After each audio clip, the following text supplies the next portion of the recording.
The morning shift at Rosie's Diner began the way most Saturday mornings began, for Emma Chen, wiping down chrome countertops that had been polished 1,000 times before refilling sugar dispensers that never seemed to empty, and watching people with the kind of attention most reserved for textbooks or loved ones.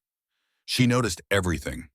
The trucker in booth 3, favoring his right hip, when he stood suggested arthritis flaring in the lumbar region. The teenage boy at the counter had a wet cough that rattled deep in his chest, bronchitis, not the common cold his mother probably assumed.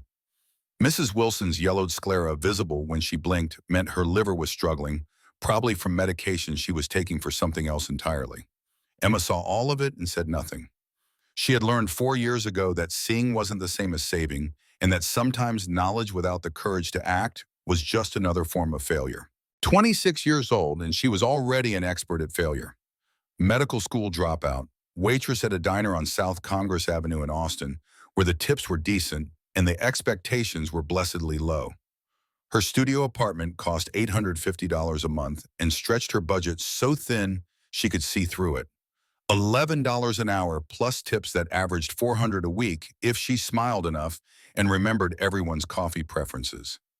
She still had $86,000 in student loan debt for an education she would never use for a career she had abandoned the moment her younger sister stopped breathing. The guilt lived in her chest like a second heart, pumping shame instead of blood. Emma's hands moved automatically through the morning routine while her mind stayed elsewhere, locked in the loop it had been running for 4 years. Lily at 12 years old complaining of a headache. Then the fever. Then the stiff neck that Emma recognized immediately from her third-year pediatrics rotation. Bacterial meningitis had specific symptoms, and Lily was displaying all of them with textbook precision. Emma had told her parents this could be serious, that they needed to take Lily to the emergency room. That time mattered.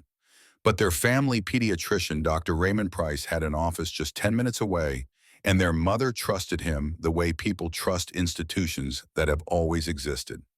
Price had examined Lily for 15 minutes, listened to Emma's concerns with the particular condescension doctors reserve for medical students who don't yet have the credentials to challenge them, and pronounced it viral flu. Rest and fluids. Nothing to worry about. Emma was overthinking because medical students always overthink. 48 hours later, Lily was dead from bacterial meningitis that would have been treatable if caught early. The autopsy report used clinical language to describe what Emma already knew. Her sister had died because a doctor's arrogance mattered more than a medical student's observation, and because Emma had been too afraid to trust herself over someone with authority. She had dropped out of UT Medical School 3 weeks after the funeral. Couldn't walk those hallways anymore. Couldn't sit in lectures about diagnostic protocols when she knew firsthand how protocols could fail. Couldn't become the kind of doctor who valued credentials over truth. So she became a waitress instead. Someone who could observe without responsibility. Coffee orders didn't die if she got them wrong. The bell above the diner's entrance chimed at 9:47, and Emma looked up from the counter she was cleaning to see exactly what she expected to see: 5 motorcycles pulling into the parking lot in formation, so precise it looked choreographed. The Iron Skulls Motorcycle Club made the same entrance every Saturday morning, at the same time their engines loud enough to rattle the windows and announce their presence to everyone within 3 blocks. The bikes were vintage Harleys, mostly chrome gleaming, even in the diffuse morning light that came through Austin's perpetual haze. The riders dismounted with practiced efficiency, and 4 of them headed for counter seats, while the 5th, the largest, the one whose leather vest proclaimed him president, walked toward the entrance with a small figure beside him. Marcus Martinez stood 6 feet 3 inches and carried 240 pounds of muscle and weathered experience on a frame that suggested violence was always an option, even if he rarely chose it. His face was scarred from decades of living hard, his knuckles bore the particular damage that came from hitting things that hit back, and his eyes held the kind of exhaustion that no amount of sleep could cure. The leather vest he wore displayed patches that told a story: Iron Skulls MC, Austin, President. Various pins and commemorations that Emma had learned to read over 2 years of Saturday morning service. A small American flag, a POW MIA ribbon, a patch that said, "In memory of Elena," with a date from 8 years ago. But it was the child beside him who commanded Emma's attention the way she always did. Sarah Martinez, at 8 years old, wore a custom leather jacket size for someone who should still be playing with dolls, her dark hair pulled back in a ponytail that swung when she walked, her face displaying the particular kind of beauty that came from being loved absolutely by a father who would burn down the world to protect her. Sarah couldn't hear a single sound in that world.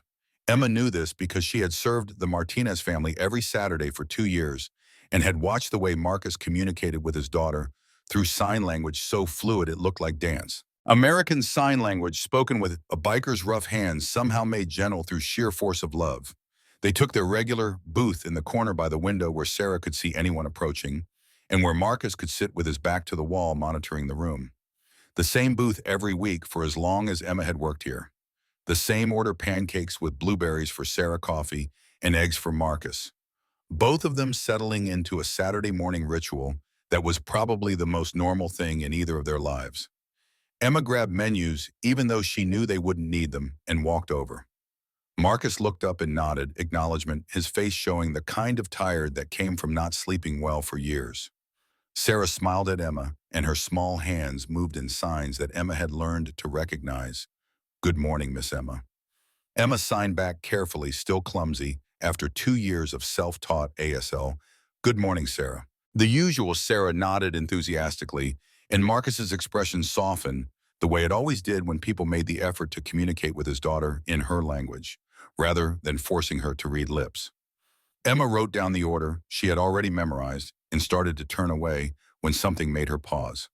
A detail that had been accumulating in her observations over the past 3 months, building from background noise into a pattern she couldn't ignore. She looked at Sarah more carefully, saw the slight tension around the child's eyes, the way her left hand rested against her left ear, in a gesture so subtle most people wouldn't notice it. The pain was coming. Emma had seen it enough times now to recognize the warning signs. Sarah's episodes happened at the diner with increasing frequency, used to be occasional, maybe once every few visits. Now it was almost every Saturday, sometimes multiple times during their breakfast. And the pattern was always the same. Always the left ear, always that specific angle of head tilt when the pain started, as if Sarah's body instinctively knew the position that provided the smallest amount of relief. Emma had counted 8 episodes in the last 3 weeks alone, and each time she noticed details that her medical training wouldn't let her ignore. The localization was too specific. Pain that consistent and that precisely located didn't happen without physical cause. Psychosomatic pain wandered. Real structural problems had anatomy. She brought them coffee and orange juice and returned to her other tables, but part of her attention stayed locked on booth 7, where Sarah was using crayons to draw on the paper placemat while Marcus read something on his phone. The other Iron Skulls members at the counter were loud and jovial, trading insults with the particular affection that men who've survived things together use to avoid talking about what they survived. Bull was the largest of them, 6'5" and 280 pounds of solid mass, topped with a surprisingly gentle smile. Smoke had the weathered look of a veteran who'd seen combat and come back changed. Preacher was the oldest silver threading through dark hair and moved with the particular authority of someone who'd earned respect through decades of not backing down. Ghost, the vice president, was quiet and watchful, his eyes constantly scanning like he was still on patrol in some war zone that existed only in his memory. They were regulars too, had been coming here longer than Emma had worked at Rosie's. The club did charity work throughout Austin, toy drives, veteran support, food bank donations, but most people only saw the leather and the motorcycles and made assumptions that weren't entirely accurate. Emma knew better than to judge based on appearances. She had learned that lesson thoroughly when she'd assumed Dr. Chermone. Raymond Price's credentials meant he was right about Lily's flu. 10:15 and Sarah's pancakes arrived, steam rising from blueberries that had been warmed through. Emma set the plate down carefully in Sarah's line of sight so the sudden appearance wouldn't startle her. Marcus nodded thanks and signed to his daughter that food was here. Sarah picked up her fork, and that's when it happened. The change was instantaneous and terrible. Sarah's face transformed from happy anticipation to sudden shock, her fork clattering against the plate as both hands flew to her left ear. Her mouth opened in a gasp that became a scream, the sound unmodulated and raw, because Sarah couldn't hear her own voice to control its volume. Marcus was already moving, shifting to gather his daughter against his chest, while his hands formed rapid signs that Emma couldn't follow. The other diners turned to stare, and Emma felt her heart hammering against her ribs because this episode was different. Worse than the one she'd observed before Orem. Sarah's small body was trembling and tears streamed down her face, and the scream that kept coming from her throat was the sound of a child in agony. Emma's feet carried her toward the booth before her brain authorized the movement. Every instinct from her medical training was firing: assess the patient, identify the problem, intervene. But the fear that had paralyzed her since Lily's death fought back with equal force. What if you're wrong?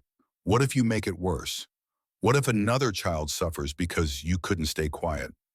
She reached the booth and stopped there, frozen in the familiar paralysis of knowledge without courage. Marcus had Sarah cradled against him and was signing something repeatedly with one hand while the other held her steady. His face had gone pale beneath the weathered tan, and Emma recognized the particular terror of a parent watching their child suffer from something they couldn't control. Sarah's hands were pressed desperately against her left ear. Her whole body curled toward that side, as if trying to escape pain that existed inside her own skull. The screaming had stopped, but her breathing came in ragged gasps and her eyes were squeezed shut. Emma's medical training cataloged symptoms automatically unilateral: ear pain, severe acute onset, patient attempting pressure relief distress level, indicating 9 or 10 on pediatric pain scale. The angle of Sarah's head tilt was pronounced now unmistakable. She was positioning herself to reduce pressure in the ear canal, which meant something was creating that pressure. Something physical, something structural. Bull had materialized beside the booth, his massive frame protective. "Boss, you need us to call someone." Marcus's voice came out rough. "No, this happens. It passes." But Emma was watching Sarah's face and seeing something that hadn't been present in previous episodes. The child had gone pale, and her eyes, when they opened briefly, showed disorientation, dizziness, nausea. The vestibular system was being affected now, which meant whatever was causing the pain had progressed to involving inner ear structures. This wasn't just pain anymore. This was something getting worse. Emma's hands trembled as the war inside her reached critical mass. She could walk away right now, could go back to wiping counters and refilling coffee and pretending she didn't see what her training screamed at her was obvious, could let another specialist miss what 23 specialists had already missed because foreign object impaction at certain angles could camouflage perfectly against normal Sherman buildup, and standard otoscope examinations often use predictable positioning that wouldn't illuminate objects lodged at unusual angles. Or she could speak, could risk being wrong again, the way she'd been wrong about Lily, except she hadn't been wrong about Lily. Price had been wrong, and she'd let his authority override her knowledge, and her sister had died because Emma had stayed quiet. Sarah whimpered, and the sound cut through Emma's paralysis like a surgical blade. She stepped closer to the booth, and her voice came out smaller than she intended. "Mr. Martinez, I need to tell you something." Marcus looked up, and his expression carried warning. "Not now, my daughter is in pain." Emma's throat was so tight she could barely force words through it. "I know. I've been watching her pain pattern for months. I think I know what's wrong." The other Iron Skull's members had formed a protective circle, now their body language shifting from casual to alert. Bull stepped slightly forward, his tone not quite threatening, but definitely not friendly. "Emma, maybe you should give them space." But Emma was kneeling beside the booth now, bringing herself to Sarah's eye level, her hands shaking so badly she had to press them against her thighs. "I was a medical student. I dropped out, but I was trained to observe, and I've been observing Sarah for 2 years. Marcus's eyes narrowed, and something dangerous flickered there. "You're a waitress. How could you possibly—" Emma interrupted him, and the words came faster, now pushed by momentum that felt like falling. "Sarah's pain is always her left ear, always the same angle of head tilt. That pattern suggests foreign body impaction deep in the ear canal. The increasing frequency and severity suggest the object is shifting position, putting more pressure on the eardrum or inner ear structures. The dizziness and nausea that just started are new, that suggests the object is now affecting her vestibular system." The explanation emerged with clinical precision that surprised her medical knowledge. She thought she'd buried surfacing intact. Marcus stared at her, and his jaw worked like he was chewing through several responses before settling on one. 23 specialists have examined her. Pediatric ENTs with decades of experience and expensive equipment. You think they all missed something? Emma forced herself to meet his eyes. Yes, they did scans, tympanograms, acoustic reflex testing. Everything came back showing congenital sensorineural hearing loss. But Mr. Martinez's foreign objects can be camouflaged by wax buildup. They can be positioned at angles standard examinations don't illuminate. The right ear anatomy combined with the right object at the right depth, it can look like normal dense cerumen on imaging. Marcus's voice dropped to something cold. My daughter has been deaf since birth. Every doctor says it's genetic irreversible. Now a waitress with no credentials thinks she knows better. The words landed like blows, but Emma didn't retreat. Dr. Raymond Price examined my sister Lily 4 years ago. Told my parents her bacterial meningitis symptoms were just flu. She died 48 hours later because he was too arrogant to consider that a medical student might see something he missed. Shock registered on Marcus's face. Sarah had gone still against his chest, watching Emma's lips, with the focus of someone who relied entirely on visual information. Emma's voice cracked. I'm not saying I'm smarter than specialists. I'm saying sometimes fresh eyes see what familiar eyes miss. I've been watching Sarah tilt her head the same way for months, and her body language tells me there's something physically there. Something the specialists didn't find because they weren't looking from the angle she instinctively uses to reduce pressure. Marcus's expression was complex, layered with things Emma couldn't read. When he spoke again, his voice carried weight that suggested he was making a decision that mattered. What exactly are you proposing? Emma pulled out her phone with hands that wouldn't stop shaking. Let me examine her ear. Not with medical equipment, just with a good light source and magnification. If I see what I think I'm going to see, we need to get her to an ENT immediately for extraction. If I don't see anything, you never have to listen to me again. Marcus's jaw clenched. You said you dropped out of medical school. You're not qualified to examine her. The truth of it hit Emma like a physical force, but she pushed back. No, I'm not. But I watched my sister die because I deferred to qualified doctors who were wrong. I won't make that mistake again. Mr. Martinez, Sarah is in pain right now. Real physical pain. What do you have to lose by letting me look? Sarah had been reading Emma's lips through the entire exchange, and now her small hands moved in signs. Marcus translated, his voice rough with emotion. She says the pain is worse than it's ever been. She wants the nice waitress to help. The trust in those words nearly broke Emma's composure. She activated her phone's flashlight and looked at Marcus. I need to position her lying on her right side so her left ear faces up. I'll be as gentle as possible. Marcus held his daughter's gaze for a long moment, some silent communication passing between them. Then he shifted Sarah carefully on the booth bench, helping her lie down with her head on his lap. The other iron skulls moved closer, their circle tightening, and Emma realized she was performing this examination under the watchful eyes of men who would hurt her if she hurt this child. Her hands were steady despite the fear when she reached for Sarah's ear. She remembered the technique from pediatric rotation, gently pulling the auricle backward and upward to straighten the ear canal, allowing better visualization of the structures inside. The phone's flashlight wasn't ideal, but it would have to work. At first, Emma saw what she expected to see. Normal pink canal tissue, the natural curves and shadows that made up healthy ear anatomy. She adjusted her angle slightly, following the path her eyes had traced 100 times, watching Sarah tilt her head during pain episodes. And then the light caught something. Deep in the canal, nearly at the tympanic membrane, there was a mass. Dark, compacted, but the texture was wrong. Not the smooth, waxy appearance of normal cerumen. This had irregular edges, a different density, and when Emma angled the light just slightly differently, she could see that it wasn't adhering to the canal wall the way wax did. It was a discrete object, separate foreign, surrounded by layers of earwax that had built up over years. Emma's breath caught and her training kicked in with diagnosis that felt certain. There, Mr. Martinez, look at this. She handed him the phone positioned at the exact angle she'd found. Marcus looked and his weathered face went pale. His voice, when it emerged, was barely above a whisper. What is that? Emma's clinical voice returned, steady with purpose. I believe it's a foreign object that's been there for years, probably since Sarah was a toddler. Maybe a small bead or piece of foam, something she pushed in when she was too young to know better.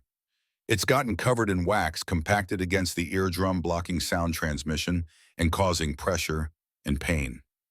Marcus pulled back from the phone and looked at Emma with an expression she couldn't parse. Every doctor looked, every single one with equipment better than a phone flashlight. Emma understood his resistance because she'd felt the same thing watching Lily get sicker, while Price insisted it was just flu. They looked for standard blockages, standard wax buildup, but this is deep, it's camouflaged, and it requires the exact right angle of light to see. I only spotted it because I've been watching Sarah tilt her head the same way for months, and I finally understood why. She's instinctively positioning her ear the angle where the pressure feels slightly less. Sarah was watching them both with wide eyes, and Emma realized the child had been following their conversation through lip reading. Marcus's hands moved in signs, and Sarah signed back her small face, showing hope mixed with fear. Marcus translated, his voice thick. She asked if you can remove it. The question landed like a weight because Emma knew the risks involved in removing a foreign object that had been embedded for years. If she pushed it deeper or damaged the eardrum or caused trauma to the delicate structures of the middle ear, she could cause permanent hearing loss worse than what Sarah already experienced. She could cause infection. She could cause Sarah more pain than the child had ever known. But she could also potentially restore hearing that had been blocked for 8 years. Emma's voice was careful. I believe I can, but Mr. Martinez, this is delicate. If I do it wrong, if I push it deeper or damage the eardrum, I could make things worse. We should really go to an ENT specialist right now. Marcus was already pulling out his phone and scrolling through contacts. He hit dial and Emma heard it ring twice before a professional voice answered. Marcus explained the situation in clipped sentences. Foreign object spotted in daughter's ear needs immediate extraction. This is an emergency. The response was audible even from where Emma stood. Dr. Price's office could schedule Sarah for Tuesday. 2 days away, the first available appointment. Marcus's knuckles went white around the phone. This is an emergency. My daughter is in pain right now. The receptionist's voice remained professionally apologetic. Dr. Price was in surgery all day. Tuesday was the absolute earliest. They could try the emergency room, but without insurance referral, the wait would likely be longer. Marcus disconnected without saying goodbye. When he looked at Emma, his eyes held something raw and desperate. Can't you remove it now, like you did with your nephew? Emma went cold because she'd never mentioned her nephew and realized Marcus must have been listening more carefully to her earlier words than she thought, making connections she hadn't explicitly stated. That was a superficial bead in a 3-year-old's outer ear canal. This is deep near the eardrum, and Sarah's older. The risks are higher. Marcus's voice came out rough. But she's suffering now. Look at her. Sarah was watching them both, tears still wet on her face, one hand pressed against her ear. The trust in her expression was absolutely devastating. Emma felt the weight of every mistake she'd ever made pressing down on her. I can try, but Mr. Martinez, I need you to understand the risks. If I push the object deeper, I could permanently damage her eardrum and any remaining hearing. If I create a tear or abrasion, infection could set in. I'm not a licensed physician. If something goes wrong, I could be sued, arrested, held liable. Marcus leaned forward, and his voice carried absolute certainty. I won't sue you. You have my word. But please help my daughter. Rosie emerged from the kitchen with a first aid kit that Bull must have requested. The diner owner set it on the table without comment, and Emma's hands were shaking when she opened it and found sterile tweezers with rubber tips. Not ideal, but better than nothing. She sanitized everything with alcohol wipes while explaining what she was going to do. I'll insert the tweezers slowly, following the ear canal's natural curve. When I reach the object, I'll try to grip it and remove it in one smooth motion. Sarah needs to stay absolutely still. Any movement could cause me to slip. Marcus positioned Sarah again on the booth bench, lying on her right side. His large hand rested on her shoulder, steady and reassuring. He signed something to her, and Sarah nodded, understanding, her small hands gripping the edge of the booth bench. Emma took a breath and thought about Lily, thought about Dr. Price's dismissive arrogance and the funeral she'd attended, knowing she could have saved her sister if she'd been braver. Thought about Sarah's trust and Marcus's desperation, and the way this moment felt like a test from the universe, asking if she'd learned anything from 4 years of self-imposed exile. She inserted the tweezers, slowly navigating the ear canal's curves with the phone's light providing inadequate illumination. The other iron skulls had formed a wall around the booth, blocking the view from other diners, creating a bubble of privacy. Emma could feel their attention like a physical weight, knew that if she hurt Sarah, these men would make her regret it.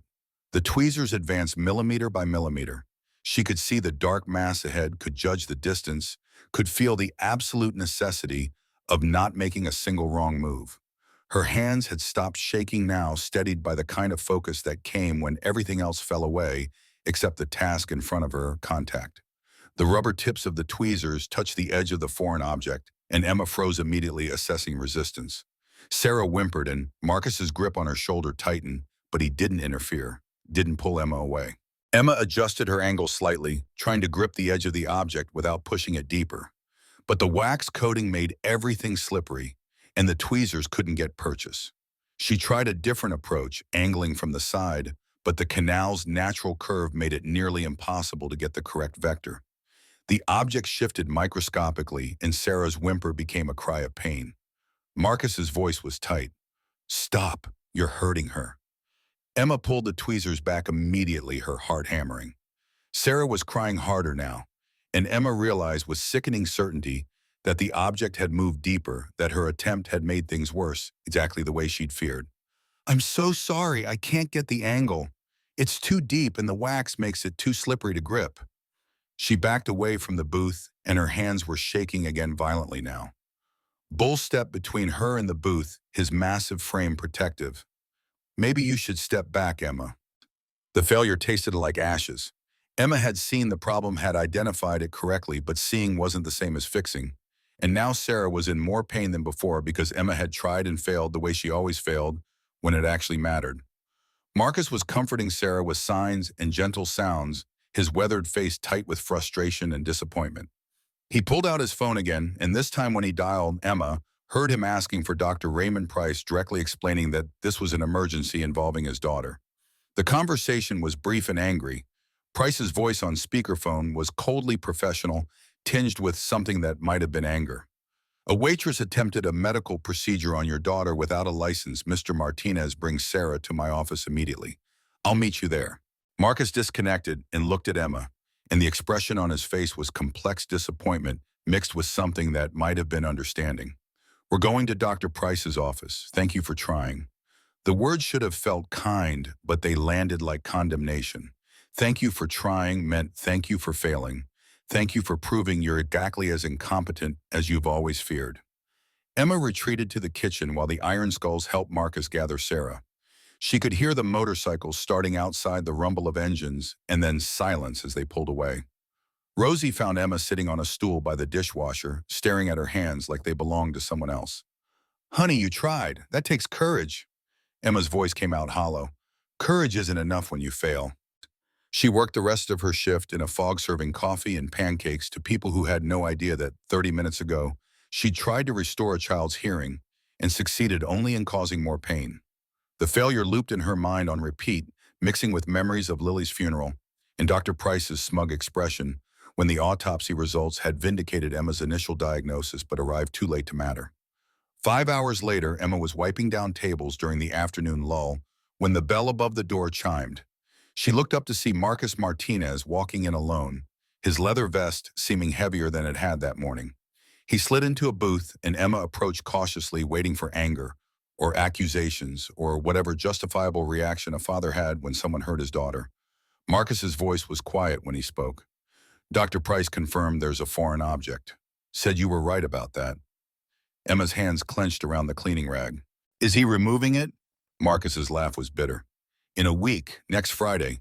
Says he needs to run tests first, confirm the object is actually causing her symptoms, schedule proper surgical time." Emma felt rage building in her chest, hot and clean. "Tests? There's something lodged in her ear, and he needs to run tests." Marcus's expression was grim.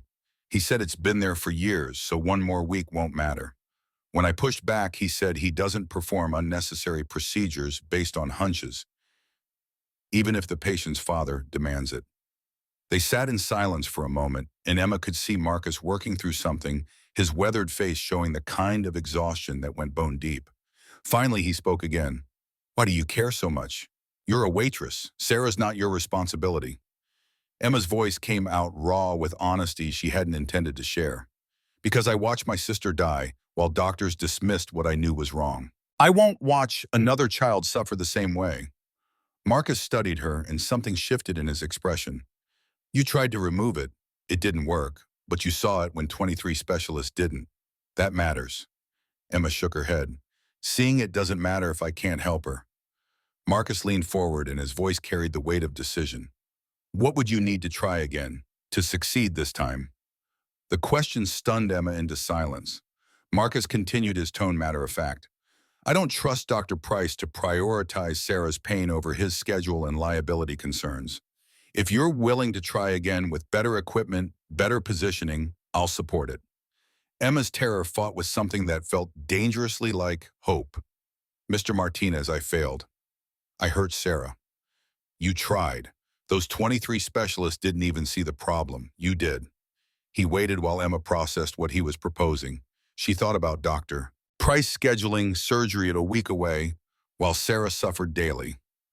Thought about Lily's death and 4 years of hiding behind a waitress apron because she was too afraid to use knowledge that might actually save someone. Thought about the way Sarah had looked at her with trust that Emma had absolutely not earned. I would need proper medical supplies, better visualization tools, maybe someone with steadier hands than mine. Marcus's response was immediate. Whatever you need, name it. Emma met his eyes and saw reflected there the same desperation she felt, the same fury at a medical system that valued protocol over patience, the same willingness to break rules when following them meant watching children suffer. I have a contact, former medical school professor. She runs a free clinic for uninsured patients. Maybe she could help. Off the books. Marcus nodded once decisive. Set it up, whatever it takes. They exchanged phone numbers and Marcus left without ordering anything. Emma stood in the empty diner watching his motorcycle pull away and felt something she hadn't experienced since the day Lily died, the terrifying possibility that she might get a second chance. That this time she might be brave enough and skilled enough and lucky enough to save the child instead of watching helplessly while systems failed. Her phone buzzed with a text from an unknown number. Marcus's message was brief. Thank you for seeing my daughter. Most people just look. Emma stared at the words and thought about the distinction he'd drawn. Seeing versus looking. Actually paying attention versus performing the motions of observation without genuine engagement. She'd been trained to see, had spent years developing that skill, and then spent 4 more years too afraid to act on what she saw. But Sarah's trust had cut through that fear like a surgical blade. And now Emma was standing on the edge of either redemption or confirmation that she should never have pursued medicine in the first place. She pulled out her phone and scrolled through contacts she hadn't accessed in years until she found the name she needed. Dr. Linda Martinez, her former professor in pediatric medicine, the woman who'd told Emma she had real talent for diagnosis, who'd written a recommendation letter for Emma's residency applications that Emma had never submitted. Emma typed a message. Dr. Martinez, it's Emma Chen. I need your help with a medical case. An 8-year-old with foreign object impaction that's been missed for years. Can we talk? The response came faster than Emma expected. Emma, haven't heard from you since you dropped out. Of course we can talk. Call me.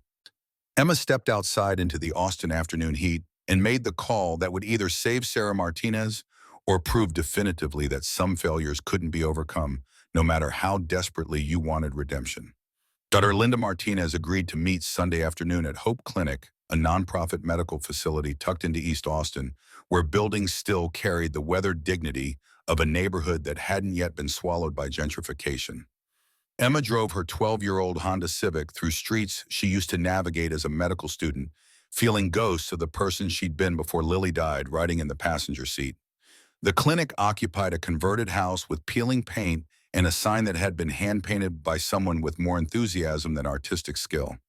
Inside, the waiting room held 20 mismatched chairs and a children's corner with donated toys. The walls displayed health information posters and English and Spanish instructions for managing diabetes and hypertension and prenatal care that the uninsured population desperately needed. Dr. Martinez emerged from an examination room looking exactly as Emma remembered, 58 years old, with silver hair pulled back in a practical bun, wearing scrubs that had been washed so many times the blue had faded to gray. Her eyes held the particular sharpness of someone who'd spent decades making diagnoses with inadequate resources and still somehow keeping people alive. She pulled Emma into a hug that smelled like antiseptic and coffee. "Emma Chen, I wondered if you'd ever come back." Emma's throat tightened. "I'm not back. I'm still just a waitress." Dr. Martinez stepped back and studied her with clinical assessment. "You dropped out 4 years ago and never responded to my emails. I assumed you'd left medicine entirely." The grief was still fresh enough to make Emma's voice crack. "My sister Lily died from bacterial meningitis. I saw the symptoms. Told the doctor. He dismissed me. She died because I wasn't brave enough to trust myself over his authority." Understanding flooded Dr. Martinez's face in something that might have been anger. "Raymond Price, I heard about that case. He claimed there was no way to predict the outcome." Emma's hands clenched. "There was every way. I told him it could be meningitis. He said I was overthinking because medical students always overthink." Martinez's jaw tightened. "Price has a pattern of that, dismissing observations from anyone he considers beneath him. We served on hospital ethics board together. I reported him 3 years ago for delayed treatment of a child with mastitis." The revelation made Emma's pulse accelerate. "What happened, doctor?" Martinez gestured for Emma to follow her to a small office crammed with filing cabinets and medical journals. "Price initially diagnosed outer ear infection. Mother brought the child back 3 times over 2 weeks, said symptoms were getting worse. Price insisted it was still just outer infection, probably not following treatment protocol. By the time he admitted his mistake, the infection had spread to the mastoid bone. Child needed major surgery, partial hearing loss is permanent." She pulled a file from her cabinet, and Emma saw complaint forms, ethics board minutes, documentation of an investigation that had apparently gone nowhere. Board gave him a reprimand, nothing on his permanent record. He has too many connections, too much institutional protection. They circled wagons around him. Emma felt rage building that was 4 years old and getting stronger. He's doing it again. 8-year-old girl with foreign object in her ear canal that's been there for years. 23 specialists, including Price, missed it. I spotted it yesterday. When her father called Price for emergency extraction, he scheduled surgery for a week away. De Martinez went very still. "Show me what you found." Emma pulled out her phone and showed the photos she'd taken during the examination at the diner. Dr. Martinez studied them with the focus of someone reading diagnostic imaging, zooming in, adjusting brightness, examining from multiple angles. Her expression when she looked up combined surprise with vindication. "This is a foam earplug fragment. See the texture? The way it's compressed, but you can still see cellular structure. This child pushed a piece of earplug into her canal years ago, probably when she was a toddler. The foam compressed initially so it went unnoticed, then absorbed moisture and ear secretions and expanded over time." She pulled up reference images on her computer showing similar cases. "Now it's large enough to completely block the canal and press on the tympanic membrane. The wax buildup around it makes it nearly invisible to standard otoscope examination. You need exactly the right angle of light to see it as separate from normal cerumen." Emma leaned forward. "So I was right. This is absolutely causing her deafness and pain." Martinez's voice carried certainty. "Without question, the object is blocking sound transmission entirely. The pressure against the eardrum and canal wall would cause chronic pain. And if it's been there for 8 years, like you said, there's probably inflammation and possible granulation tissue formation around it." She closed the images and looked at Emma directly. "But extraction is extremely risky. The object appears to be in direct contact with the tympanic membrane. One wrong move and you perforate the eardrum. Best case scenario, minor hearing loss. Worst case, chronic infection, permanent damage to middle ear structures." Emma's hope deflated. "So you're saying I shouldn't try?" Dr. Martinez's response was careful, and "I'm saying this requires expertise I don't have. I'm a general practitioner who runs a free clinic. I haven't done pediatric ENT procedures since residency 30 years ago. This child needs a specialist." Emma explained about Dr. Price's week-long delay, about Sarah's daily pain episodes that were increasing in frequency and severity, about Marcus's desperation and distrust of the medical establishment. that had failed his daughter for 8 years.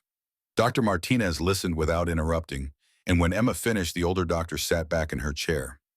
Raymond Price won't do it sooner because that would mean admitting he missed it for years. He'll delay, run unnecessary tests, create bureaucratic barriers to protect his ego. Meanwhile, that child suffers.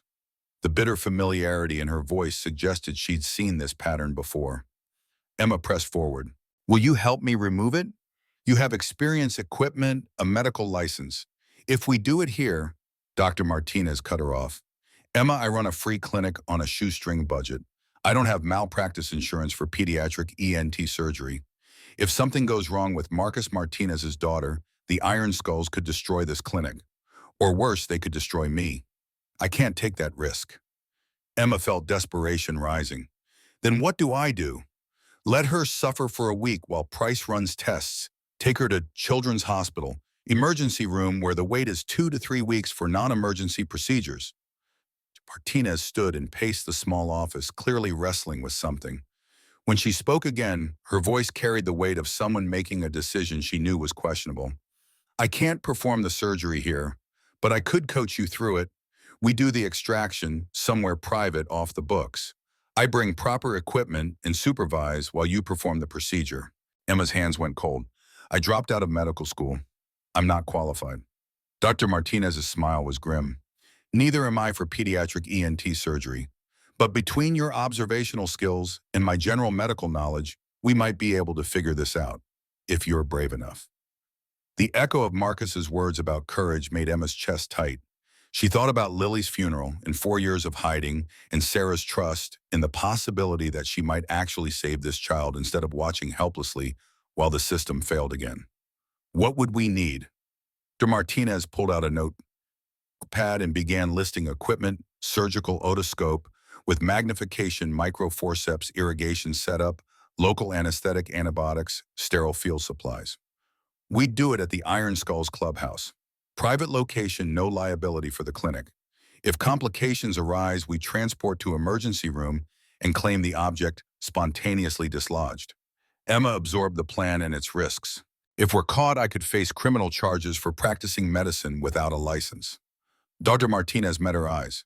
Yes, and I could lose my license for enabling you. But Emma, that child has been suffering for 8 years because the system failed her. Sometimes you have to choose between following rules and doing what's right. They were interrupted by Emma's phone buzzing. Marcus's text was brief. Found something. My wife's old medical records.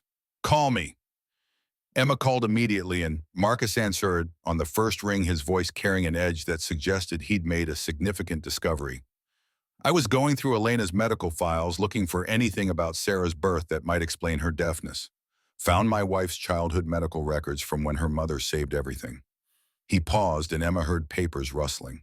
Elena had a foreign object lodged in her left ear when she was 6 years old. Foam earplug fragment. Caused temporary hearing loss and chronic pain. Was missed by initial examinations, finally removed by a specialist after her mother demanded a second opinion. The revelation hit Emma like electricity. Sarah inherited her mother's ear canal structure.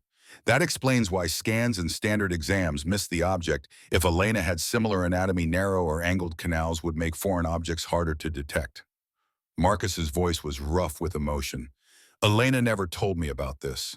If I had known there was a hereditary pattern, I would have insisted doctors check for foreign objects years ago.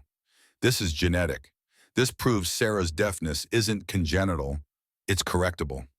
Emma put the phone on speaker so Dr. Martinez could hear. The older doctor leaned forward with interest. Mr. Martinez, this is Dr. Linda Martinez. I'm a physician consulting on Sarah's case. Your wife's medical history is crucial evidence. It establishes hereditary predisposition that should have been investigated. Marcus's response was immediate.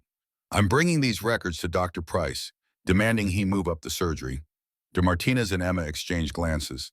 The doctor's expression said what Emma was thinking. Price wouldn't be moved by evidence that proved he'd missed something obvious.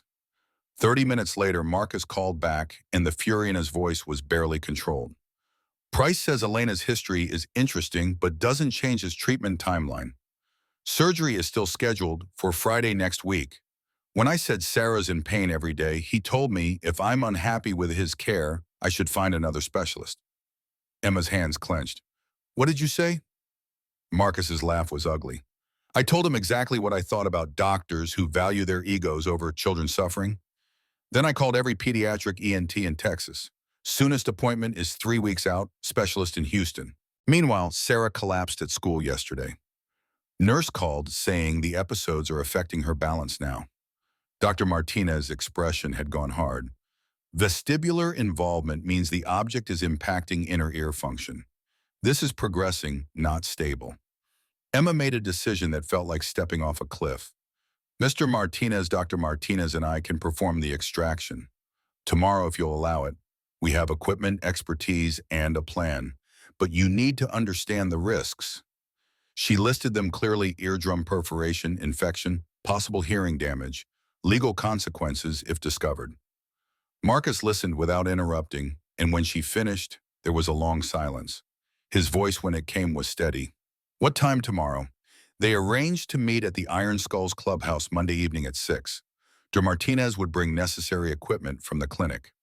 Emma would prepare by reviewing ear anatomy and extraction techniques. Marcus would explain the situation to Sarah and get her consent, because even at 8 years old, the child deserved to understand what was being attempted and why. Sunday evening, Emma sat in her studio apartment, surrounded by medical journals and anatomy texts she'd kept from medical school. She studied ear canal structure, memorized the angles and curves and danger points, watched dozens of videos of foreign body extractions noting technique and common complications. Her hands traced imaginary paths through three-dimensional space, practicing movements that would need to be perfect tomorrow. She fell asleep at 2 a.m. with diagrams of tympanic membranes swimming behind her closed eyelids, and woke at 6 with anxiety crushing her chest. Called in sick to the diner for the first time in 2 years. Rosie's voice held concern, but no questions. Take care of yourself, honey. Monday morning, Dr. Martinez called with additional instructions. I'm bringing irrigation equipment. The wax around the object needs to be softened before extraction. We'll use warm water to loosen it, then microforceps to grip the object. You'll need to be patient. This isn't something you can rush. Emma spent the afternoon practicing with tweezers and small objects, developing the fine motor control required for delicate work in confined spaces. Her medical school training was returning with muscle memory that surprised her knowledge she thought she'd buried, surfacing intact when needed. 6 p.m. arrived too quickly and too slowly. Emma drove to the Iron Skulls Clubhouse on the eastern edge of Austin, where industrial buildings gave way to empty lots and the kind of properties that attracted businesses preferring privacy. The clubhouse was a converted warehouse with motorcycles parked in neat rows outside and security cameras covering every angle. Bull met her at the door, his massive frame somehow reassuring. Boss is inside with Sarah. Doc Martinez got here 10 minutes ago. You ready for this?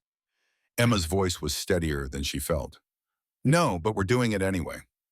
Inside the clubhouse was cleaner than she expected. A large common area with pool tables and a bar leather couches worn comfortable, with use walls decorated with Iron Skulls memorabilia and photos of members past and present. A memorial wall displayed pictures of fallen brothers with dates and brief epitaphs. One photo showed a beautiful woman with Sarah's eyes, and Marcus's caption read, Elena Martinez, gone too soon, forever loved. They'd set up a medical area in a back room that usually served as storage. Dr. Martinez had transformed it into something approaching an examination room proper. Lighting rigged overhead, a padded table borrowed from somewhere, equipment laid out with surgical precision. Sarah sat on the table with Marcus beside her, the child's face showing fear mixed with hope. Emma approached slowly and signed a greeting Sarah could see. The little girl's response was immediate. Will it hurt? Emma's honesty came without hesitation. Yes, probably, but not as much as the pain you're already feeling. And when it's done, you might be able to hear. Sarah considered this and then signed, I want to hear my daddy's voice. The simple statement nearly broke Emma's composure. Marcus pulled his daughter close, and his eyes when they met Emma's held absolute trust that Emma had not earned but would do everything to deserve. Dar Martinez reviewed the procedure one final time. Emma will use irrigation to soften the wax around the object, then microforceps to grip and extract. I'll supervise guide positioning monitor for complications. Miss Martinez, you hold Sarah steady But if I say stop, you pull her away immediately. Understood. Everyone nodded. 4 Iron Skulls members were present as witnesses or guards, or both Bullsmoke Preacher and Ghost. They formed a protective perimeter that made the room feel simultaneously safer and more pressured. Sarah lay down on the table and Marcus held her hand. Dr. Martinez applied topical anesthetic to the ear canal while explaining each step. This will numb the surface, but you'll still feel pressure and possibly pain when we remove the object. Stay as still as you can. Emma scrubbed her hands with obsessive thoroughness and pulled on sterile gloves. The surgical otoscope provided magnification and light far superior to her phone flashlight. She could see the object clearly now, dark, compacted, definitely foam material that had expanded over years. Surrounded by thick wax and what looked like granulation tissue where the body had tried to isolate the foreign material. She began with irrigation using warm water to soften the wax. Sarah flinched at the sensation, but stayed still, her small hand gripping Marcus's so hard his knuckles went white. Some wax loosened and drained out, making the object more visible. Dr. Martinez's voice was calm. Good. Now you can see what you're working with. The object is larger than we initially thought, about 8 millimeters in diameter. You'll need to remove it in fragments, not whole. Emma adjusted her strategy. The micro forceps felt delicate in her hands, designed for precision work in confined spaces. She advanced them slowly into the ear canal, navigating curves she'd memorized from diagrams, approaching the object with movements that were millimeters at a time. Contact.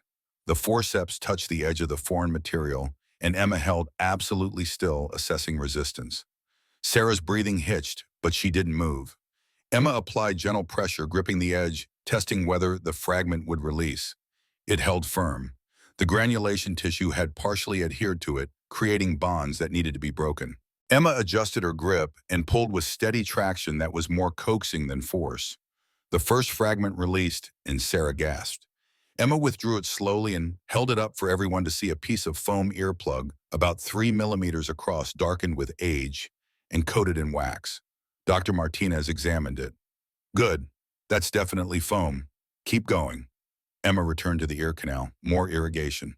The second fragment was stuck more firmly, and when it came free, there was minor bleeding from the granulation tissue. Marcus tensed, and Dr. Martinez's voice was immediately reassuring. Normal, expected. The tissue is inflamed from chronic irritation. The third fragment was the largest and the most dangerous. Emma could see through the otoscope that it was in direct contact with the tympanic membrane pressed against the translucent surface so closely that removing it meant risking perforation with every movement. Her hand steadied with the kind of focus that made everything else disappear. The world narrowed to the circle of illumination, the pale curve of the eardrum, the dark mass that needed to be removed without damaging the delicate structure beneath it. She adjusted the forceps angle, approaching from the side where there was fractionally more space. Gripped the edge of the fragment with pressure that was firm enough to hold but gentle enough not to crush. Applied traction that was sustained and patient pulling so slowly the movement was barely perceptible. The fragment shifted microscopically. Sarah whimpered and Emma froze, waiting, making sure she hadn't caused damage. Dr. Martinez was watching through a second otoscope, monitoring from a different angle. Membrane looks intact. Continue. Emma breathed and pulled again with that same glacial patience, more irrigation to lubricate. The fragment began sliding free from adhesions that had held it for years, releasing millimeter by millimeter from tissue that finally gave up its grip, and then it came away completely. Emma withdrew it from the ear canal, and the fragment was the size of her thumbnail, the core piece that had been pressed against the eardrum, blocking sound transmission for Sarah's entire conscious life. She set it aside and returned with irrigation to flush remaining debris. The ear canal was clear now for the first time in 8 years. The tympanic membrane was slightly red from irritation, but intact, healthy, no perforations visible. Dr. Martinez examined with her own otoscope, and her smile was genuine. Textbook extraction. Eardrum is intact, no tears, channel is completely clear. Emma pulled back from the table and her hands were shaking from adrenaline crash. She'd done it. Actually succeeded instead of failing. Had removed a foreign object that 23 specialists had missed, and had done it without causing the damage she'd feared. But the real question remained unanswered until Sarah sat up slowly, her left ear no longer blocked, and the little girl's face transformed into something that looked like confusion. Dr. Martinez spoke softly, covering her mouth so Sarah couldn't read her lips. "Sarah, can you hear me?" No response. Sarah's eyes were wide and unfocused, her hands moving to touch both ears as if confirming they were still there. Marcus leaned close and whispered his daughter's name where she couldn't see his lips. Sarah's head whipped around toward the sound, and shock flooded her features. She'd heard something. Not clearly, not yet. Her brain had never learned to process auditory input, so the sounds were sensation without meaning. But she'd heard. Marcus spoke again louder, and Sarah's whole body oriented toward his voice with wonder that was absolute. Her mouth opened, and a sound emerged that was half gasp, half sob. She heard her own voice for the first time, and her hands flew to her throat, feeling the vibration. Tears streamed down her face, and Marcus pulled her into his arms. Sarah was crying and laughing simultaneously, overwhelmed by sensory input, flooding a brain that had spent 8 years in silence. The sounds of breathing fabric rustling, footsteps, voices, all new, all strange, all real. She pulled back from her father, and her voice, when it came, was shaped by years of speech therapy, but had never been modulated by hearing. "Daddy, I can hear you, I can hear me." The sound was imperfect volume control, uncertain, but it was unmistakably Sarah's voice speaking words she could actually hear. Marcus was crying openly now, and Emma realized she was crying too, watching redemption manifest in a child who'd been given back something she'd never known she'd lost. The Iron Skull's members who'd witnessed the extraction were silent, and several had suspiciously wet eyes. Bull cleared his throat roughly. "Boss, your kid can hear." Sarah turned toward Bull's voice, and her face lit up. "You sound like a bear." The absurd accuracy of it made everyone laugh, and the tension that had filled the room for the past hour released in collective relief.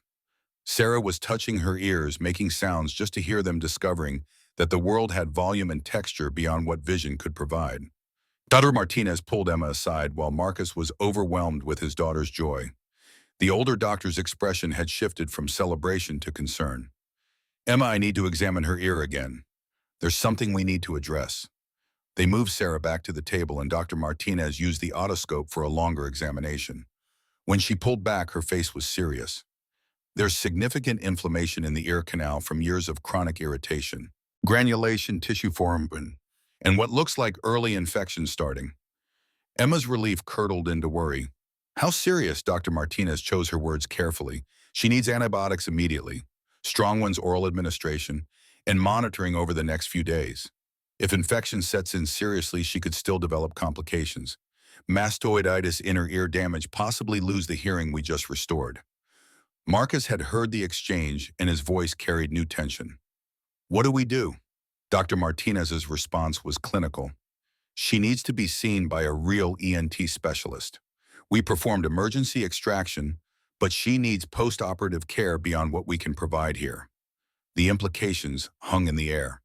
Taking Sarah to a legitimate doctor meant explaining how the foreign object had been removed, meant exposing the unlicensed extraction, meant potential legal consequences for Emma and Dr. Martinez. Emma spoke before fear could stop her. "I don't care about charges. Sarah needs proper care. We take her to Children's Hospital emergency room."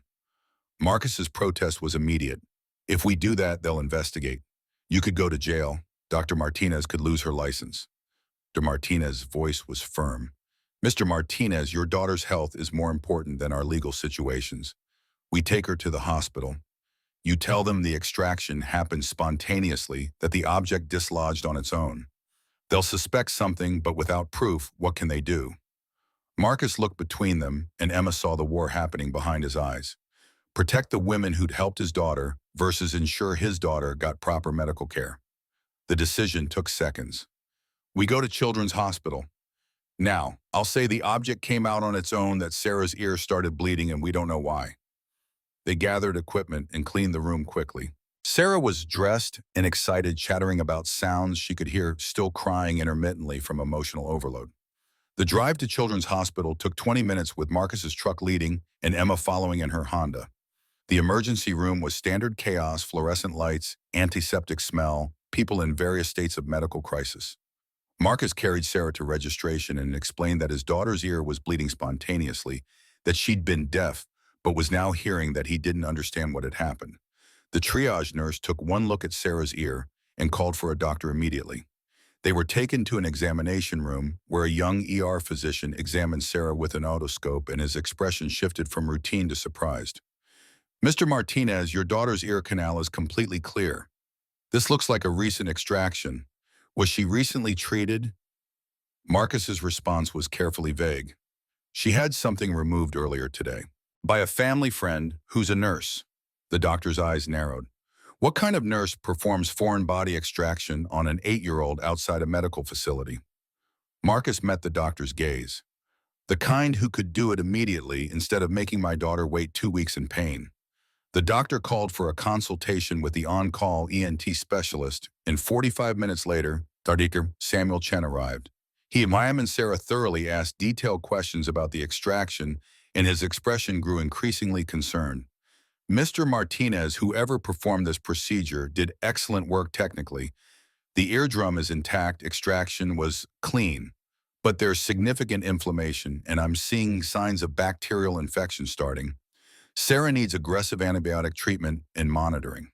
He wrote prescriptions and scheduled a follow-up for 3 days later. As they were preparing to leave, he pulled Marcus aside, and Emma overheard the conversation from where she waited in the hallway. "Mr. Martinez, I need to know who performed this extraction. Foreign body removal in children is delicate work. If it was done improperly or in unsafe conditions, I'm mandated to report it." Marcus's voice was flat. "Family friend who's a nurse. Sarah's fine. Infection is being treated. I don't see the problem." Dr. Chen's response was careful. "The problem is that unlicensed medical practice on minors is illegal and potentially dangerous. I'm going to note in Sarah's file that extraction was performed by unknown medical personnel. Hospital administration will likely follow up." The drive back to the clubhouse was tense. Marcus and Sarah left with prescriptions and instructions while Emma and Dr. Martinez packed up equipment. Neither of them spoke much, both processing implications of what they'd done and what might come next. Dr. Martinez broke the silence when they were loading her car. "Emma, hospital administration will investigate. They'll contact Child Protective Services probably. Medical board will get involved. We need to prepare for consequences." Emma felt the weight settling over her but pushed back. "Sarah can hear. Whatever happens to us, that matters more." Dr. Martinez studied her in the dim parking lot light. "You sound like a doctor again, like someone who prioritizes patients over protocols." Emma thought about that. "I sound like someone who learned that sometimes breaking rules is the only moral choice." They separated, and Emma drove home through Austin streets that felt different now. She'd performed a medical procedure without a license, had succeeded where specialists failed, had potentially saved a child's hearing, and had definitely given Sarah the ability to experience sound for the first time in her conscious memory. She'd also probably triggered an investigation that could result in criminal charges, destroyed Dr. Martinez's clinic, and proved to everyone that Emma Chen was exactly as reckless and incompetent as she'd believed herself to be for 4 years. Her phone buzzed with a text from Marcus. Sarah fell asleep listening to music. First time she's heard it. "Thank you for giving my daughter the world." Emma read the message 3 times and felt something cracking open in her chest where guilt had lived since Lily died. Maybe she couldn't save her sister. Maybe that failure would always define part of who she was. But she'd saved Sarah, had trusted her observations and her skills and her courage enough to act when action mattered. The second text arrived 5 minutes later, this time from an unknown number. Emma opened it and went cold. "Ms. Chen, this is Dr. Raymond Price. I've been informed that you performed an unauthorized medical procedure on Sarah Martinez. We need to discuss this immediately. Call my office first thing tomorrow morning." The investigation was beginning, and Emma realized with crystalline clarity that saving Sarah had been the easy part. Defending that choice against a medical establishment that valued credentials over outcomes would be the real battle. She fell asleep that night with her phone clutched in one hand and medical licensing regulations pulled up on her laptop screen, preparing for a war she'd accidentally started by refusing to let another child suffer the way Lily had suffered. Tomorrow would bring consequences. But tonight, Sarah Martinez could hear her father's voice, and that made everything worth it. Tuesday morning arrived with the particular dread that comes from knowing your life is about to be examined by people who've already decided you're guilty. Emma woke at 5 a.m. to 3 voicemails from Dr. Price's office demanding she contact them immediately. 2 emails from numbers she didn't recognize, requesting interviews about the unauthorized medical procedure, and one text from Marcus that simply read, "CPS investigator contacted me, says they need to interview Sarah." She called Dr. Martinez first and found the older physician already awake, her voice tight with controlled anxiety. Medical board investigator came to the clinic yesterday evening. Someone filed a complaint and alleging I enabled unlicensed medical practice. They're opening a formal investigation. Emma's hands went cold around her phone. Who filed the complaint? Dr. Martinez's laugh was bitter. Who do you think, Raymond Price? He called the investigator personally, provided detailed information about the extraction, claimed we endangered a minor child through reckless conduct. The rage that flooded Emma was clean and focused. He delayed Sarah's treatment for 2 weeks while she suffered daily. Now he's reporting us for actually helping her. De Martinez's response carried the weariness of someone who'd fought institutional power before. Price is protecting himself. If our extraction was successful, it proves he missed something obvious. Better to discredit us as reckless amateurs than admit his own failure. They arranged to meet with a lawyer. Marcus had already contacted a woman named Patricia Reyes, who specialized in medical malpractice defense, and apparently had history with the Iron Skulls. Emma ended the call and sat in her studio apartment watching dawn light creep across Austin, while her phone continued buzzing with calls she didn't answer. At 9 a.m. she drove to Patricia Reyes' office in downtown Austin, where glass towers reflected morning sun, and everyone wore suits that cost more than Emma's monthly rent. The waiting room held leather furniture and abstract art that was probably expensive because it was ugly. Marcus arrived 5 minutes after Emma, his leather vest looking incongruous among the corporate decor, but his expression carrying the focus of someone preparing for battle. Patricia Reyes was 54 with gray-streaked hair pulled back severely and eyes that suggested she'd seen every variation of human desperation and hadn't been impressed by any of it. She listened to their account of Sarah's case without interrupting, making notes with the precision of someone who thought in legal arguments. When they finished, she sat back and studied them both. You're facing potential criminal charges for practicing medicine without a license. Class A misdemeanor at minimum. If the prosecutor wants to make an example, they could push for reckless endangerment of a child, which becomes a felony. Emma, you're looking at up to a year in jail, $4,000 fine, permanent criminal record. Emma felt the room tilt but forced her voice steady. Sarah's hearing was restored. The extraction was successful. How is that criminal? Patricia's response was clinical. Because you performed a medical procedure without a license in a non-medical setting, using equipment that wasn't properly sterilized according to hospital protocols. The fact that it succeeded doesn't erase that you violated multiple laws and medical regulations. Marcus leaned forward and his voice carried an edge. So my daughter should have suffered for 2 more weeks, while Dr. Price ran unnecessary tests to protect his ego. Patricia met his eyes. I'm not defending the system. I'm explaining how the system will prosecute this case. Dr. Price will serve as expert witness, testifying that the extraction was medically unnecessary urgency, that proper protocols existed for a reason, that Emma's actions were reckless, regardless of outcome. She pulled out files that suggested she'd already begun investigating. However, Price has vulnerabilities we can exploit. I've found complaints filed against him over the past 5 years. 12 cases where patients or families alleged delayed treatment, missed diagnoses, or defensive medicine. Most were dismissed or settled quietly. Emma's pulse accelerated. Can we use those in Emma's defense? Patricia's smile was sharp. We can try. The prosecution will argue it's irrelevant to Emma's unlicensed practice. But if we frame this as medical system failure forcing a desperate parent to seek alternative help, we might sway a jury, especially if we can show Price has a pattern of prioritizing his reputation over patient care. She outlined a strategy that involved painting Emma not as a reckless amateur, but as a trained medical professional who saw what specialists missed and acted to prevent further suffering. They would need expert witnesses to testify about the extraction technique, character witnesses to establish Emma's competence, and good intentions, and most critically evidence that Dr. Price's delay was medically unjustified. Over the next 2 weeks, the investigation unfolded with bureaucratic efficiency. Child Protective Services interviewed Sarah 3 times, examining whether Marcus had endangered his daughter by allowing unlicensed medical treatment.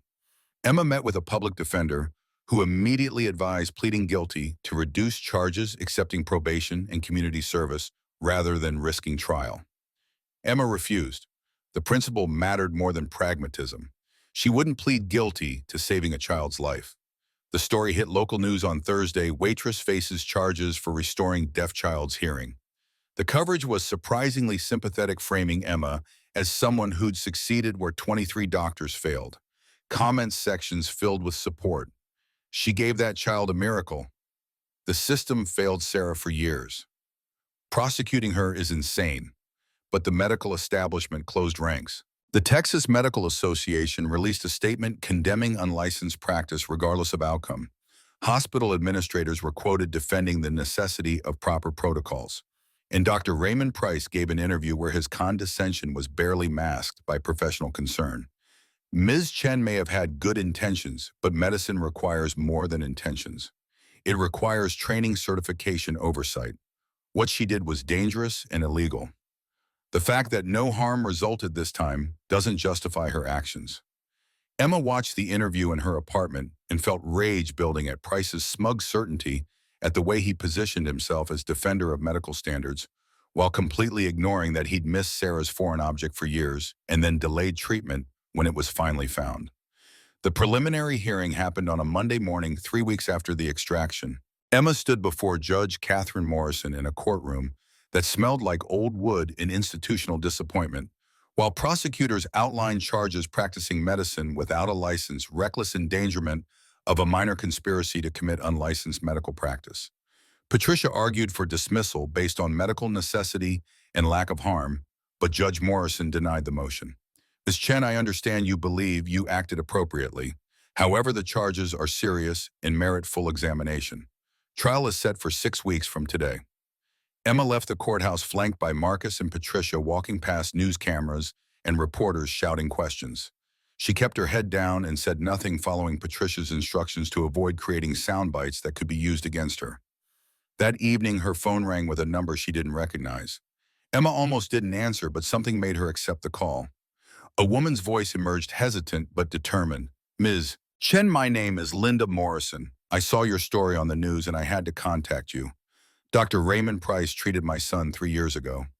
Emma's attention sharpened. What happened? Mrs. Morrison's voice carried old pain. My son had chronic ear pain for months. I took him to Dr. Price 5 times. He kept saying it was just allergies, that I was overreacting. Finally, I demanded he refer us to another specialist.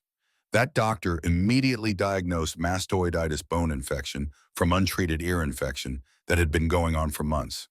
My son needed surgery, has permanent hearing loss now. Emma sat down heavily. Did you file a complaint? Mrs. Morrison's bitter laugh answered the question. I tried. Medical board dismissed it, said Price's initial diagnosis was reasonable based on available information that mastoiditis is hard to predict. But Ms. Chen, I told him my son's pain was getting worse. He dismissed my concerns 5 times before I forced a referral. Emma felt pieces clicking together. Would you be willing to testify about this at my trial? There was a long pause. If it helps stop Price from doing this to other families, yes, I'll testify. Over the next 3 weeks, Patricia's investigator found 11 more families with similar stories. Children misdiagnosed by Dr. Price. Parents' concerns dismissed. Delayed treatment resulting in complications that could have been prevented. Not all were willing to testify. Some had signed non-disclosure agreements as part of settlements. Others feared retaliation. But 4 families agreed to come forward despite the risks. Patricia also discovered something that made the entire case shift. Price had been sued for malpractice 3 times in the past decade. All 3 cases had been settled with confidential agreements in sealed records. But Patricia filed motions to unseal based on relevance to Emma's defense, arguing that Price's pattern of misdiagnoses was directly relevant to why Emma felt compelled to act. Judge Morrison granted partial unsealing, and what emerged was damning. One case involved a 7-year-old with cholesteatoma, an ear tumor that Price had insisted was psychosomatic pain for 2 years. By the time another doctor finally diagnosed it correctly, the child needed extensive surgery and suffered permanent hearing loss. The family had settled for $300,000 and been forced to sign non-disclosure agreements. Patricia contacted that family and found them willing to violate the NDA if it meant preventing Price from harming others. The mother, Rebecca Johnson, agreed to testify despite potential legal consequences. The trial began on a Tuesday morning in late November with media attention that had grown from local interest to regional coverage. Emma wore a borrowed suit that Patricia had provided and sat at the defense table feeling exposed under fluorescent lights that made everyone look slightly sick. The prosecution's opening statement was delivered by Assistant District Attorney Michael Torres, a man in his 40s with the particular righteousness of someone who believed rules mattered more than outcomes. Ladies and gentlemen, this case is simple. Emma Chen practiced medicine without a license. She performed a surgical procedure on an 8-year-old child in unsafe conditions. The fact that she got lucky and didn't cause permanent damage doesn't excuse her criminal actions. Medicine requires oversight certification protocols. We don't allow unlicensed practice because when it goes wrong, children die. Patricia's opening was equally direct. The prosecution wants you to believe this is about rules and regulations. But this case is actually about what happens when a medical system fails a child for 8 years and then prosecutes the person who finally helped her. Sarah Martinez suffered daily pain because 23 specialists, including Dr. Raymond Price, missed an obvious diagnosis. When Emma Chen identified the problem, Dr. Price scheduled surgery for 2 weeks away, while Sarah continued to suffer. Emma acted out of medical necessity to prevent further harm. That's not criminal. That's humanitarian. The prosecution's case unfolded over 3 days. They called hospital administrators who testified about the importance of proper licensing and oversight. They called medical ethics professors who explained why unlicensed practice was dangerous regardless of individual outcomes. They called Dr. Raymond Price. Price took the stand wearing an expensive suit and the air of someone who testified many times before. His credentials were impeccable. Harvard Medical School, 25 years of practice, published researcher, respected specialist. The prosecutor walked him through Sarah's case, establishing that Price had examined her twice over 2 years and found nothing warranting immediate intervention. Torres's questions were designed to make Price look reasonable. Dr. Price, when Mr. Martinez contacted you about a foreign object that a waitress claimed to have discovered, what was your professional assessment? Price's voice carried measured authority. I was concerned that an unlicensed individual had examined a child and made claims without proper diagnostic equipment. When I examined Sarah myself, I did confirm the presence of a foreign object. However, surgical extraction requires careful planning, proper anesthesia, sterile operating conditions. I scheduled the procedure for the earliest responsible timeline. Torres nodded sympathetically. And when you learned that Ms. Chen had performed the extraction herself in a motorcycle club building, what was your reaction? Price's expression conveyed perfect professional concern. I was horrified. The risks of infection, eardrum perforation, damage to delicate middle ear structures. Ms. Chen is fortunate she didn't cause permanent injury. The fact that she succeeded doesn't justify the recklessness of her methods. Patricia's cross-examination began gently, almost conversationally. Dr. Price, you examined Sarah Martinez twice. Once 2 years ago, once 3 months ago. Is that correct? Price nodded. Yes. Patricia pulled out medical records, and in both examinations you used a standard otoscope to visualize her ear canals. Price's tone suggested he was explaining something obvious. Of course, that's standard diagnostic protocol.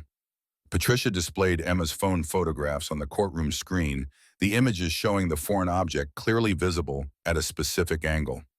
Dr. Price, this photograph was taken with a smartphone flashlight. Are you saying your professional medical equipment is less effective than a waitress's phone? Price stiffened slightly. The angle of examination matters. Foreign objects can be camouflaged by cerumen at certain angles. Patricia's voice sharpened.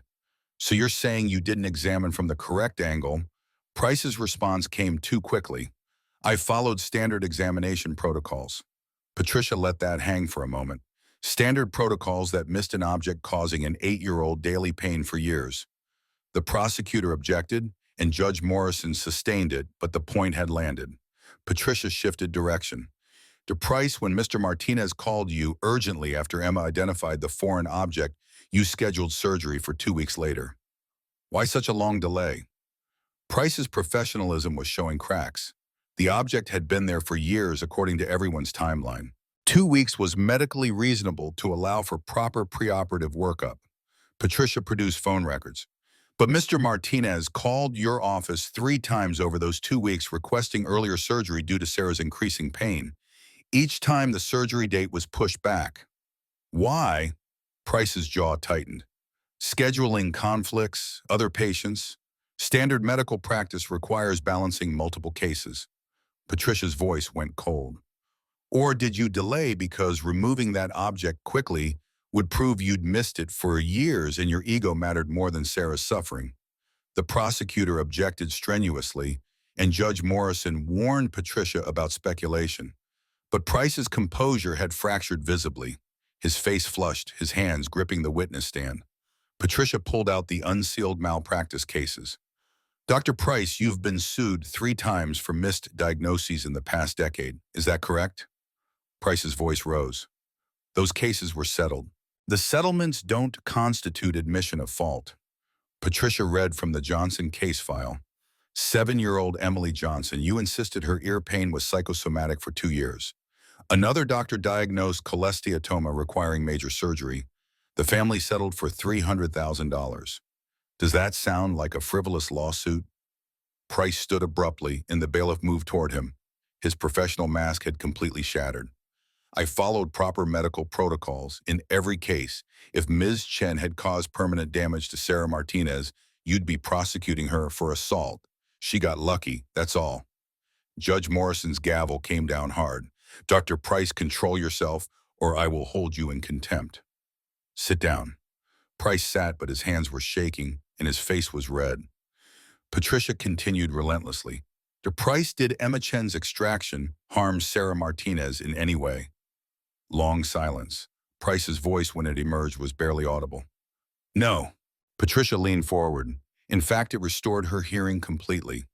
Through gritted teeth, yes. Patricia's final question was delivered with surgical precision. So an untrained waitress performed a procedure successfully that you, with decades of experience, failed to identify was even necessary for years. Price's explosion was immediate. That's not fair. She had one lucky success. I've treated thousands of patients. You can't judge my entire career on... Judge Morrison's gavel silenced him. Mr. Price, you're dismissed. Bailiff, escort him out. Price was led from the courtroom, still protesting, and the jury had witnessed a complete meltdown that destroyed whatever credibility he'd brought to the stand. Patricia returned to the defense table and leaned close to Emma. That went better than I expected. The defense case began the following day. Patricia called the audiologist who'd examined Sarah post-extraction. Dr. Karen Wu testified that Sarah's hearing was perfect, that the extraction had been performed with remarkable precision, that there was no damage to any ear structures. She called Dr. Linda Martinez, who explained her supervision of the procedure, the techniques used, the careful monitoring for complications. Emma Chen performed that extraction better than many licensed physicians I've observed. Her observational skills are exceptional, and her technique was flawless. She called Rebecca Johnson, who testified about her daughter's experience with Dr. Price, about 2 years of dismissed concerns and delayed treatment. The testimony was emotional and powerful, painting Price as someone whose ego prevented him from admitting mistakes. On the 4th day, Patricia called Marcus Martinez. He took the stand wearing a suit instead of his Iron Skulls vest, and his testimony was devastating in its simplicity. Torres tried to paint Marcus as an irresponsible father. Mr. Martinez, you allowed an unlicensed person to perform surgery on your 8-year-old daughter in a motorcycle club building. Do you understand how reckless that sounds? Marcus's response was immediate. You know what's reckless? Watching your daughter suffer daily pain for 8 years while doctors tell you nothing can be done. Spending $200,000 consulting 23 specialists who all miss something a waitress spots in 5 minutes. That's reckless. Emma Chen gave my daughter what your medical system couldn't actually help. Patricia's direct examination let Marcus tell Sarah's story from beginning to end. His voice broke, describing Elena's death from medical negligence during childbirth, his fury at a system that had failed his wife and then his daughter, his desperate search for someone who would actually listen. Emma didn't just see a medical problem. She saw my daughter, really saw her. Noticed patterns specialists missed because they were looking at charts instead of patients. She was terrified of being wrong, but she acted anyway because Sarah was suffering. That's not criminal. That's courage. The most powerful testimony came on the fifth day when Patricia called Sarah Martinez herself. The little girl walked to the witness stand wearing a blue dress and the particular confidence of someone who'd survived something terrible and come out stronger. Torres questioned her, gently mindful of optics around questioning a child. "Sarah, were you scared when Ms. Chen examined your ear?" Sarah's voice was clear, now modulated from months of hearing herself speak. "A little, but I was more scared of the pain that never stopped." Torres pressed carefully. "Did it hurt when she removed the object?" Sarah nodded. "Yes, but not as much as the pain I'd felt every day for as long as I could remember." Patricia's examination was brief. "Sarah, how do you feel now?" Sarah's face lit up. "I can hear everything. My daddy's voice, music, rain, birds, things I never knew existed. Miss Emma gave me the whole world."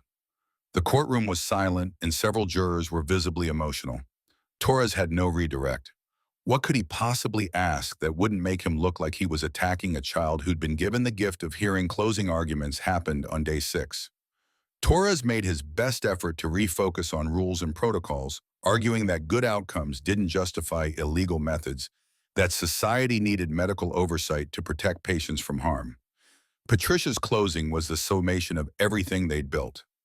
"Ladies and gentlemen, we have two medical systems in this country. One that follows rules strictly protects careers, avoids risk even when patients suffer, and one that sees patients as humans needing help, not protocols to follow. Emma Chen belongs to the second system.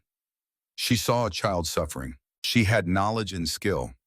She acted when the first system failed Sarah for 8 years." She paused, letting that sink in.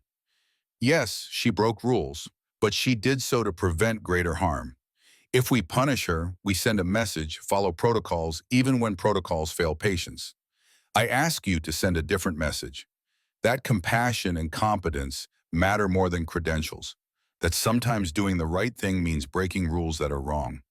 The jury deliberated for 6 hours. Emma sat in the courthouse hallway with Marcus and Patricia, unable to eat, unable to think about anything except the possibility that she might spend the next year in jail for saving a child. When the bailiff finally called them back, Emma's legs barely supported her weight. The jury foreman was a woman in her 60s who'd spent the entire trial watching Sarah with grandmother's eyes. Judge Morrison asked for the verdict. The foreman's voice was steady. "On the charge of practicing medicine without a license, we find the defendant not guilty. On the charge of reckless endangerment of a minor, we find the defendant not guilty." The courtroom erupted. Marcus pulled Emma into a hug that lifted her off the ground, while Iron Skull's members in the gallery cheered. Patricia was smiling with genuine satisfaction, and even Judge Morrison looked pleased despite her professional neutrality. Emma collapsed into a chair, feeling 8 years of accumulated guilt finally releasing its grip. She'd saved Sarah and been vindicated for it. The system that had failed her sister had been forced to acknowledge that sometimes rules needed to be broken.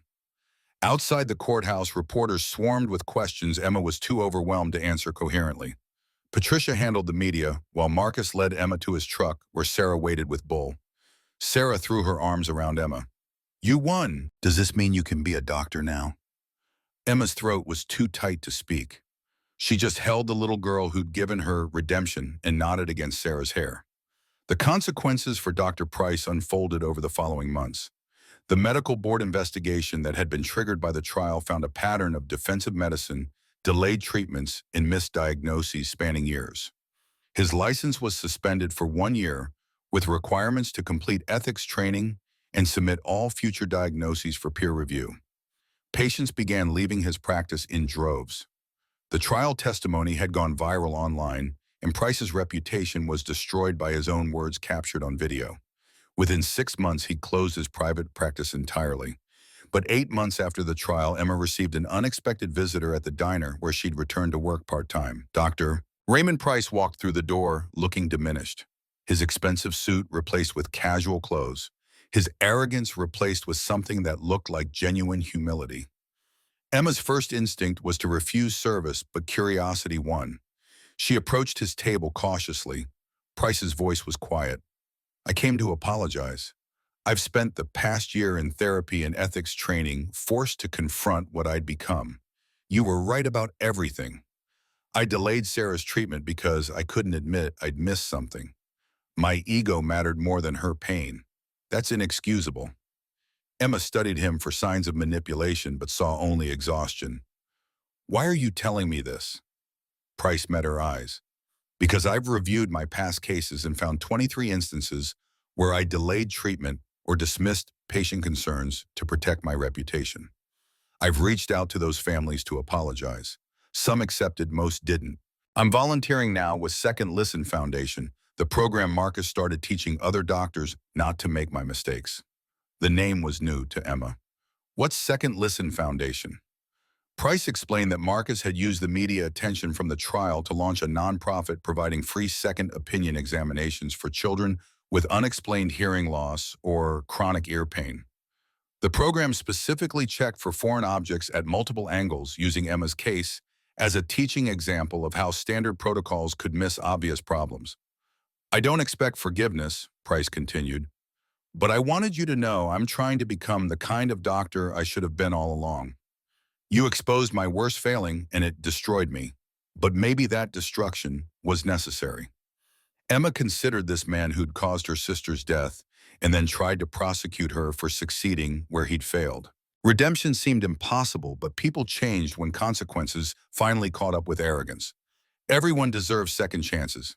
I got mine. You can have yours." Price left with something that might have been gratitude, and Emma returned to wiping counters while processing the strange mathematics of grace. 2 years after the trial, Emma walked across the stage at University of Texas Medical School, wearing a white coat that felt like vindication. She'd returned to finish her degree, specializing in pediatric ENT, with a focus on diagnostic observation. The school had offered her a full scholarship after the publicity from the trial made her story symbolic of everything medical education should teach about patient-centered care. Marcus and Sarah attended graduation along with 200 Iron Skulls members who filled an entire section and cheered so loudly the dean had to pause the ceremony. Linda Martinez sat in the faculty section, beaming with pride for the student who'd finally come back. Emma's acceptance speech was brief. "Medicine isn't just about knowledge, it's about courage. Courage to question authority when something seems wrong. Courage to trust your observations even when experts disagree. Courage to act when action is needed, even if rules say wait. Sarah Martinez taught me that courage. So did her father. So did Dr. Linda Martinez. I'm going into medicine not to follow protocols blindly, but to see patients as humans who deserve advocates." The Second Listen Foundation had expanded to 12 states by then, examining over 1,200 children in 2 years. 94 foreign objects discovered and removed. 78 children regained hearing. Millions saved in healthcare costs through early intervention. The program trained medical students in observational techniques using Emma's case as core curriculum. Sarah, at age 10, performed piano at the Foundation's annual benefit concert. She discovered a gift for music that had been locked away by the foam fragment that had blocked her hearing for 8 years. Her performance of an original composition titled Symphony of Silence Broken brought the audience to tears. Emma sat in the front row beside Marcus and felt the strange completeness of stories that come full circle. The little girl she'd saved had become the reason Emma returned to medicine. The father who'd trusted her when trust seemed impossible had become the catalyst for systemic change. The disaster that was Lily's death had somehow transformed into a purpose that was saving hundreds of children from similar fates. 5 years after the extraction, Emma was an attending physician at Children's Hospital Austin, specializing in cases other doctors found confusing. She'd married Jake, one of the Iron Skulls members who'd witnessed the original extraction and turned out to have a gift for computer programming and a heart that matched his loyalty. She'd published a book about observation-based medicine that was being used in medical schools nationally. Sarah, at 13, was thriving, performing with the Austin Youth Orchestra and advocating for children with disabilities. She wanted to become an audiologist to help others find their sound the way Emma had helped her. Marcus had remarried to Patricia Reyes, the lawyer who defended Emma. Together, they'd expanded Second Listen nationally and lobbied for medical system reforms at the state legislature. His memoir, The Waitress Who Heard My Daughter's Silence, had become a bestseller. Raymond Price had completed his suspension and returned to practice with genuine humility. He volunteered 20 hours weekly with Second Listen and taught medical ethics at UT, his transformation from antagonist to advocate, apparently genuine. His published essay, When Ego Eclipses Medicine, A Doctor's Confession, was required reading in several medical schools. On a Saturday morning, 5 years and 3 months after the extraction, Emma returned to Rosie's Diner for her regular shift, helping out on weekends. The plaque on booth 7 still read, Where Courage Changed Everything, and Marcus and Sarah still kept their weekly breakfast tradition. Sarah ordered verbally, now her voice clear and confident. Pancakes with blueberries, please, Dr. Chen. Emma grinned. I'm still just Emma when I'm wearing this apron. Marcus looked older, but lighter, somehow, the weight of helplessness replaced with purpose. 5 years ago, my daughter was deaf and suffering.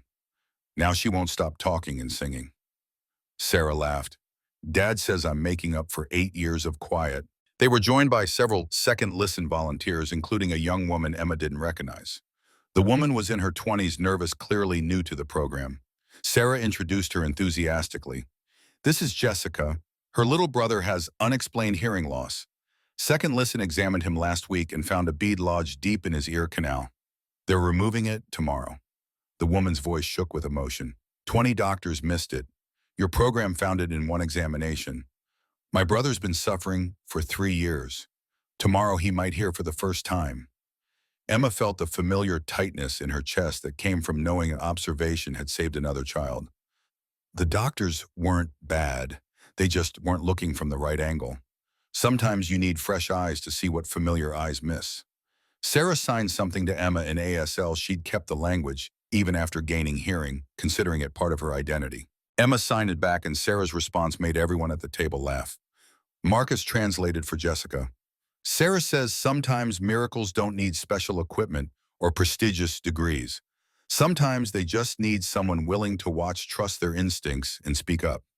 The breakfast crowd filled the diner with its usual Saturday chaos. Emma moved between tables serving coffee and pancakes, still noticing medical details she couldn't stop seeing. But now, when she saw something concerning, she spoke up. Suggested the trucker at booth 3 see a doctor about that persistent cough. Mentioned to Mrs. Wilson that yellowed eyes could indicate liver issues worth investigating. People listened because Emma Chen had proven that waitresses could see what specialists missed, that credentials mattered less than actually paying attention, that courage sometimes meant breaking rules to do what was right. During her break, Emma sat with Marcus and Sarah in booth 7, where everything had changed 5 years ago. Sarah was practicing a new piece on her phone, listening to the melody through earbuds that would have been useless when she was 8. Marcus looked at Emma, and his expression held gratitude that hadn't diminished over 5 years. You gave me my daughter's voice, changed her entire life, changed mine too. Emma shook her head. Sarah gave me my purpose back, reminded me that knowledge without action is just another form of cowardice. I spent 4 years hiding after Lily died. Sarah forced me to stop hiding. Sarah pulled out her earbuds and joined the conversation. I'm performing at Children's Hospital next month. Benefit concert for pediatric care. Will you come? Emma promised she would and meant it. Watching Sarah perform was watching redemption take human form, proof that sometimes terrible failures could transform into extraordinary successes if you were brave enough to try again. The diner's bell chimed, and Emma looked up to see Dr. Linda Martinez entering with several medical students she was training. The older doctor had become a legend in medical education, her free clinic, now a teaching site where future physicians learned that patients mattered more than protocols. Martinez approached booth 7 and smiled at the assembled group. The original team, the people who changed how medicine gets taught in this country. She introduced her students and explained they were there to hear firsthand accounts of the case that had become foundational curriculum. Emma and Marcus and Sarah told the story from their different perspectives, while the students listened with the particular attention of people learning something that would shape their entire careers. When they finished, one student asked the question Emma had been asked 100 times. Weren't you scared that you might be wrong, that you might hurt her? Emma's answer had evolved over 5 years, but the core remained the same. Terrified. But I was more scared of staying silent and watching another child suffer the way my sister suffered. Sometimes the bravest thing isn't having all the answers. It's admitting you see something others don't, even when you're scared of being wrong. Sarah added her perspective. Umme wasn't afraid to be wrong. She was afraid to stay silent. And now I sing because she was brave. The students left with newest understanding, and Emma returned to her shift. The afternoon passed in comfortable routine until closing time, when Marcus helped her clean up the way he'd started doing years ago, as thanks that had become friendship. Sarah wants to dedicate her hospital performance to you. Song she wrote called The Woman Who Gave Me Sound. You okay with that?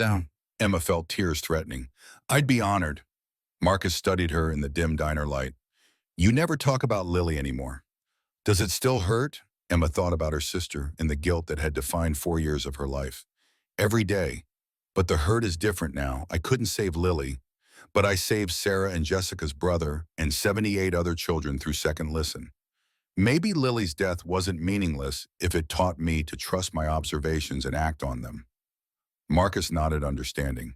Elena's death taught me that sometimes the system fails people who deserve better. So we build new systems. Second Listen, Hope Clinic, medical education reform, all of it exists because we refused to accept that failures were inevitable.